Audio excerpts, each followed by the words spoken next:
When we interviewed the author Martin Ford, who wrote Rise of the Robots, which is a book about automation in the coming decades, we spoke off mic and he had mentioned if your main vocation involves manipulating data in an Excel sheet, it's likely that your job could be automated.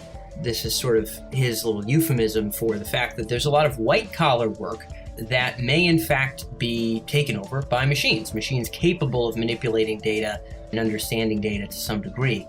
But there are more complicated kinds of knowledge work that are harder to crunch, so to speak, by a computer than a simple program that maybe adds numbers or finds patterns. There's more detailed business processes that are awful hard to automate that companies are taking a crack at automating now. One such company is called Rage Frameworks. They're based in the Boston area. And this week we speak with their Senior VP of Marketing, Joy Dasgupta, who speaks with us about some specific applications of automation technologies, process automation, applied to white-collar environments. So Joy speaks with us about a couple finance environments that would translate into other industries as well. Combinations of machine vision, of machine learning, various other artificial intelligence components patched together to kind of take hold of a process that otherwise would have involved hundreds and hundreds or even thousands of people at a big financial institution. And this is sort of a microcosm of what is to come, or so Joy paints the picture. He gives us a great picture as to how these processes are being automated today. So if you're interested in the automation of white-collar work, this should certainly be an interesting episode. I hope you all enjoy this one. This is Joy with Rage Frameworks.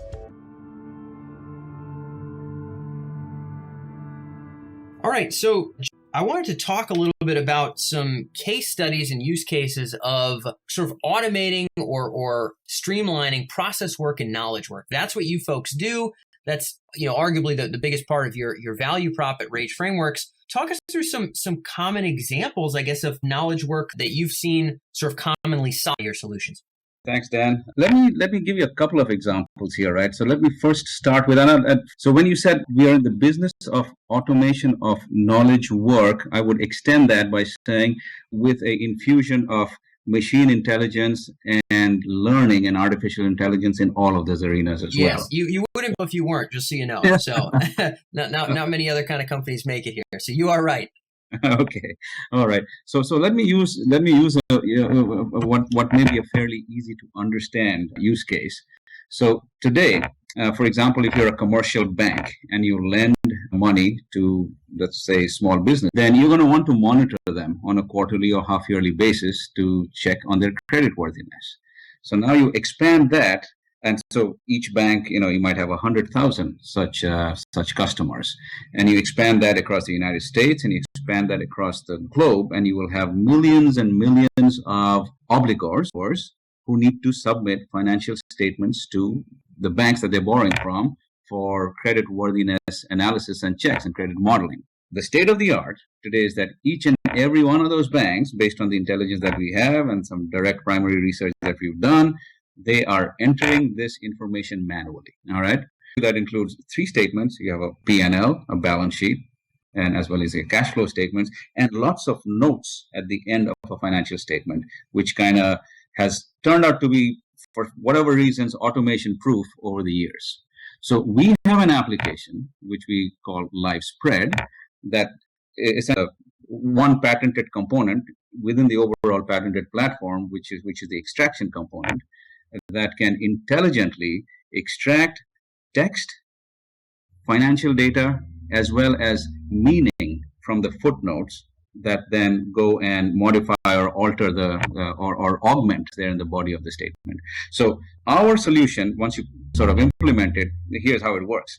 From a bank's perspective, you're basically getting statements in various different languages because you're international. You're getting statements in all different forms and formats because no private company needs to comply with any reporting formats. You're getting information in different GAAP standards or accounting standards across the world and other nuances. And you've got to now bring it in. You run your application. LiveSpread, basically what it does is it's form and format agnostic and protocol agnostic. You bring in the content, you extract the information, you cleanse it, you normalize it, then you run all kinds of checks to make sure that you extract it properly in the first place, because the output has to be near 100% accurate. That's sort of the expectation from any bank.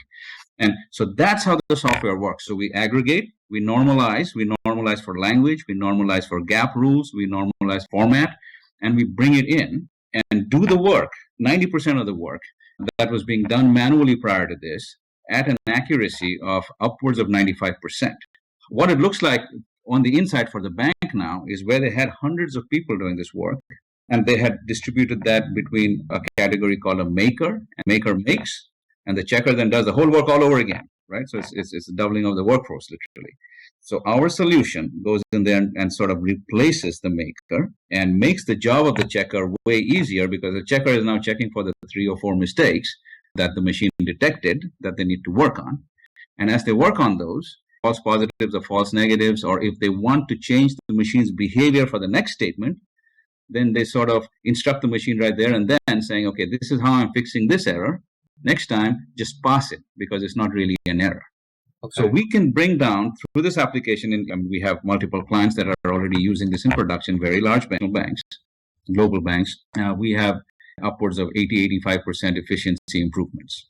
That's one example. Got it. Okay, I'm going to dig into that one a little bit because I like that as an example. It seems like, when we talk about low-hanging fruit in the automation space, I think now, even 5 years ago, most people would have thought of automation primarily in kind of the blue-collar world. I think now a lot of the exciting automation is in the white-collar world.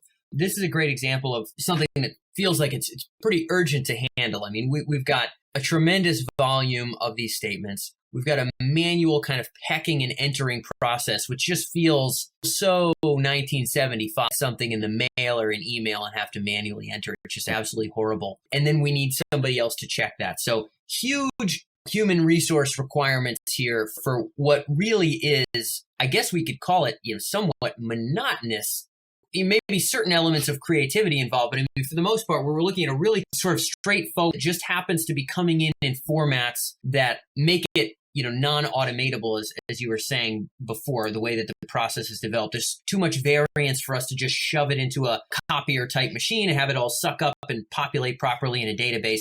That's just not the case. We've got just way too many human heads that have to be involved. So what you folks are doing is essentially, it sounds as though there's got to be some degree of, are we loading in PDFs primarily to this system? What are our inputs? Right. So that's actually where the inputs. So you used a time frame 1975, right? So the world outside, we have to assume, is going to be stuctile, but the world inside the bank has to be 2016, 2017, right? That's the you can't change the world outside. So we take in whatever form and format we get. So we get attachments to emails, we get Microsoft Excel, we get PDFs, we get QuickBooks outputs. And for public, the sourcing is relatively easy because we go to SEC, or we go to the SEC equivalent in different countries and download public company statements. Now, you should know, an attempt to solve this problem, which has been in the making for years and now is sort of in production, is this whole idea of this XBRL standard, where financing is standardized, and therefore, at least for public companies, those who file with SEC, downloading their statements is now, it's pre-tagged. So you've sort of eliminated the manual work around it. But unfortunately, that tagging doesn't go deep enough. It doesn't give, even the XBRL standard is very shallow.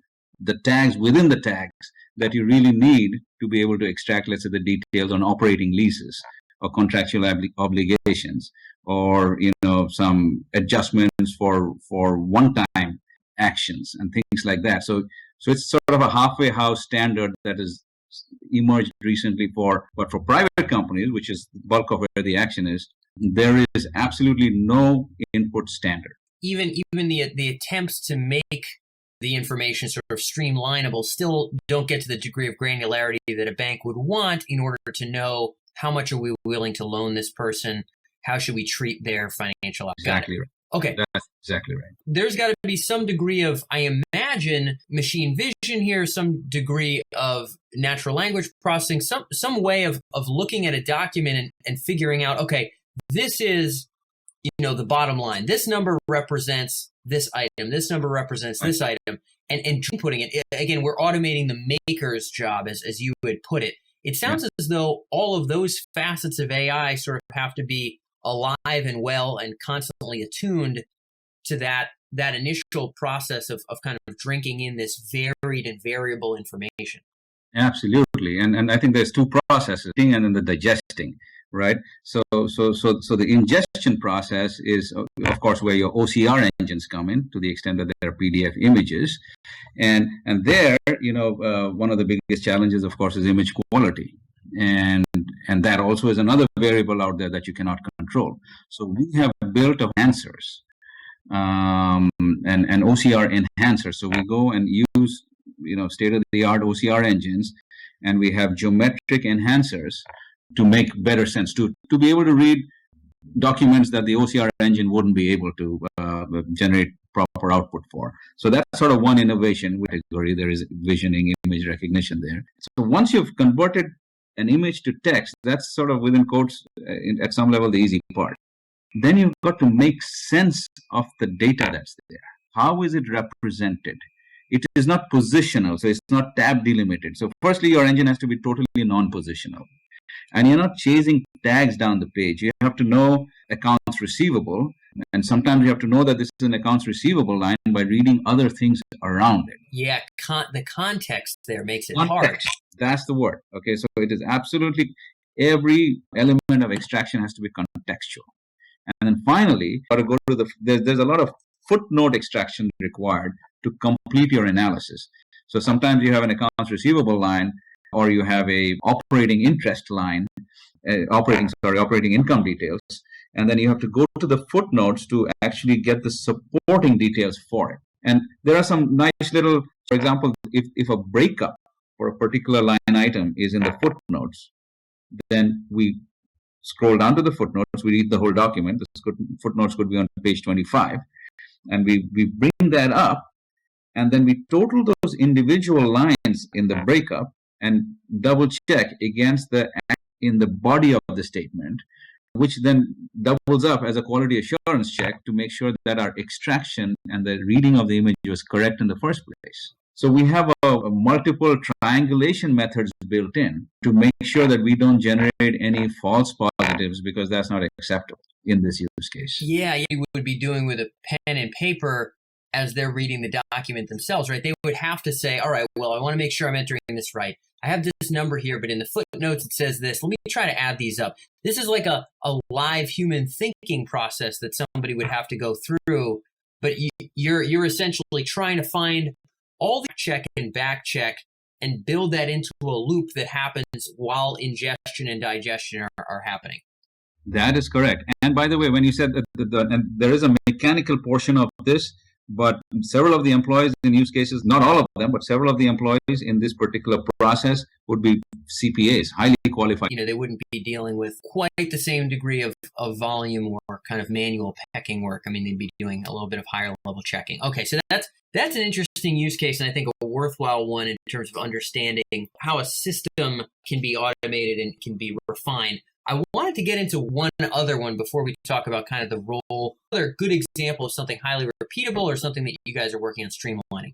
Okay, and I'll just talk to you. Just give me one more second on this one. By the way, that's step one of the process. Oh, got it. Okay. All the way, and we won't talk about it, but I'll just leave you with the thought, because you've now extracted it. Now you got to compute financial ratios.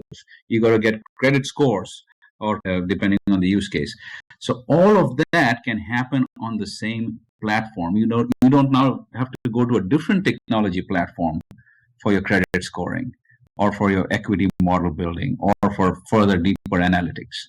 So one of the differentiating factors for the Rage AI platform is we don't also do the automation part. I think we talked about it earlier on.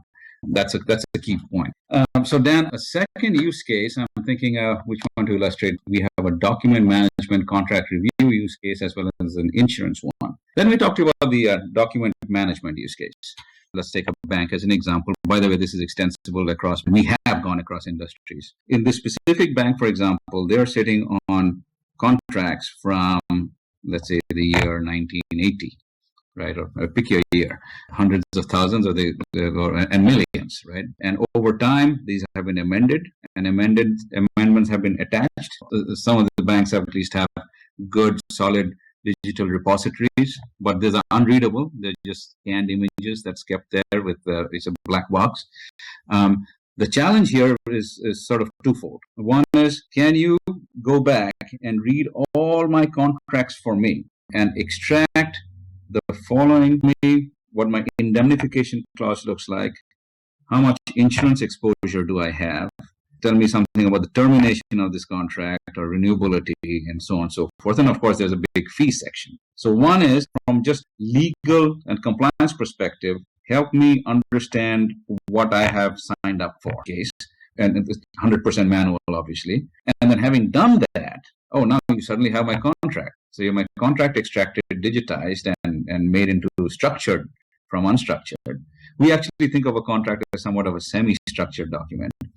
And now that I have that, well, help me with my billing problem. Make sure I don't want to underbill, and neither do I want to overbill for compliance reasons. So once you've got the contract extracted, and you're also able to extract from invoices and then match them all on the same platform, that creates a very compelling breakthrough end-to-end knowledge process automation type solution. A very successful POC for a very large bank, and it actually exercises several aspects of the full breadth of our platform, including natural language understanding. I'm going to see if I can encapsulate this in my own understanding as well, just to make sure the audience gets it too. Somebody would have had to, let's say, however long ago, be sent out to read through borderline countless number of documents in order to understand, hey, let's find all of this kind of company in this kind of region. I want to understand our indemnification clauses generally across those kinds of companies. People would be just digging through files and then eventually present that as a report after, 3 or 4 weeks of digging. Or months. Yes. So a lot of homework before we kind of come up with an answer. What it sounds like, again, assuming we can pull in some context here, assuming natural language processing would need a certain number of sample documents in order to understand, okay, what are the common features of this kind of clause? What are the words in order? What's the placement in the document that's going to flag the system to say, grab this? I imagine that might differ per bank, and you might need a handful of them to say, hey, look, with this bank, under this context, here's going to be the adjusted set of rules so that you can kind of run free in the system and grab all of this. Is that safe to say? Yeah, but I'd like to elaborate a little bit more on that. So eventually you've got to get to that, right? So you've got to be able to, however, since we take a linguistics-based approach as opposed to a computational linguistics approach, in addition to an NLP and statistical approach, some of the bigger players in the market today, and one that we are actually in conversation with on sort of understanding each other's methods, is a highly statistically oriented training set, a very large corpus.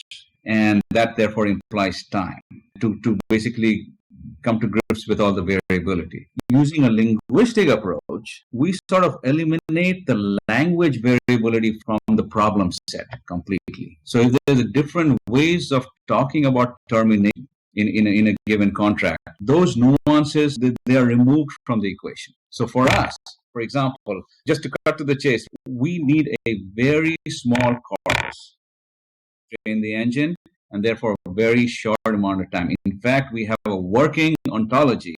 We can build a working ontology from the very fine it further, so we can actually go to production if the client wants it that way, because in the beginning, of course, there will be more exceptions. We can go to production on a corpus of one and then tune as we go along on a document by document basis. So it is really the differentiator here is that if you can understand language and framework, in other words, our solutions are not a black box. So statistical models will be black boxes by definition. You can click your way back to where you got that specific clause from, why the engine picked it up that way, and if you don't like it, you can change it. Got it. And that's important, I imagine, if we're getting this volume of documents, you'd sort of want to be able to have some of that visibility inside of the engine. I was actually curious, you brought up you can build sort of a baseline for a process based off a corpus of one, I wasn't aware if, let's say, in particular industries where you've already done a lot of work, if you already have kind of a lexicon already sort of stored somewhere, and we get those terms, we know how to do this, we can supplement this with what we've already collected. Or does it vary a good deal per company? Maybe it's not safe to save lexicons even from the same industry. I don't know how much is transferable or not, but I'm interested in your insights there. There's a different use case where we have a application of what we call an intelligent machine for that use case as well. In this scenario, we are sort of tracking health of a company, and that can be purpose for different reasons. We could be using that to track a supplier or a customer, or to inform your equity research process, if you like. Whatever the use case, viability, performance, and health of a company. So the ontology there, the discovery that we've done there is replicable across multiple companies in a given industry. But each company will have its own nuance. Once you've covered all companies, then you're done. Yeah, I'll cross my fingers that you guys finally wary of time, but I really did want to make sure I asked this last question of you. We're talking about taking jobs that probably, I mean, to be honest, some of the folks doing things that are super repetitive may want to be doing other things in the first place. Maybe there's some people that really enjoy super repetitive tasks if they're kind of happy to move along. Given the way that you folks are aiming to structure processes, humans have a little bit of a different sort of role in the system. You're taking the maker out in some of these scenarios. You're sort of getting a lot of the checking done in some of these scenarios. The people in these roles are a little bit more financial example. Where do you see as the most important role in people as we start moving towards leveraging AI for knowledge processes? Where do people come in? What's their sort of fit in that regard? Right. Outstanding question. That's, of course, a question that we're all grappling with. Let me answer that in our context. What happens to people in processes that we automate using our AI solutions and our knowledge-based automation? Our task in many of these use cases, not all, in many of these use cases, is to really automate manual processes. And of course, there will be displacement of people there. Scenario, and I'll give you 2-3 examples, is that of the exception management team. There used to be a large team that would make and check. In the new model is the checker, and a high-end checker who has a broader sort of purview and broader set of responsibilities would be managing that entire process. In our capital research product, our capital markets real-time intelligence product, we are using deep natural language understanding and deep learning, and there is no displacement in that specific use case. That is really to provide an extra pair of eyes, an extra or a quant person or a trader with more information to address the information asymmetry issue, I suppose, or the information overload issue, I should say. So there are use cases of AI that we can clearly see and that we have deployed where there is no displacement, but augment, like my first example, where the purpose of the automation is to automate, and it will displace manual roles into higher roles, higher responsibility and accountability roles. And that displacement then is something that is an open question as to how we deal with that overall. Right? Frameworks or a small series of companies are the first to sort of automate a process. I mean, of course, this has happened for centuries. This is just kind of the next level of it. It sounds like, and I just want to make sure I have this correctly before we wrap up, the sort of anomaly detection, I suppose, is done at a higher level of knowledge we've been able to streamline into a process. So that kind of checking and detection is now less folks, but a higher skilled position. And then I suppose there's also the higher skilled position of orchestrating and designing the system. So it seems like the manual works, and then you take your really high knowledge base folks to design, tweak, and adjust the process. And it seems like maybe that's where human intelligence is kind of shifting towards higher level checking and higher level designing of the systems that kind of do the crunching. I think you said 9 in an enterprise of 20 2080, right? Let's fast forward like 60 years. And it is in the enterprise of 2080, most execution will happen. The machine will do most of the execution, and humans will do the design and the high level property. I mean, that's a sort of a science fiction view, but that's not super hard to imagine if you like fast forward 60 years. Yeah, no, not at all. Yeah, it'll be an exciting world that we find ourselves in, Joy, and I like hearing about what you folks are doing on the cutting edge of sort of this white collar work. This is really Joy. Thank you so much for sharing your insights here on Tech Emergence. Thank you, Dan.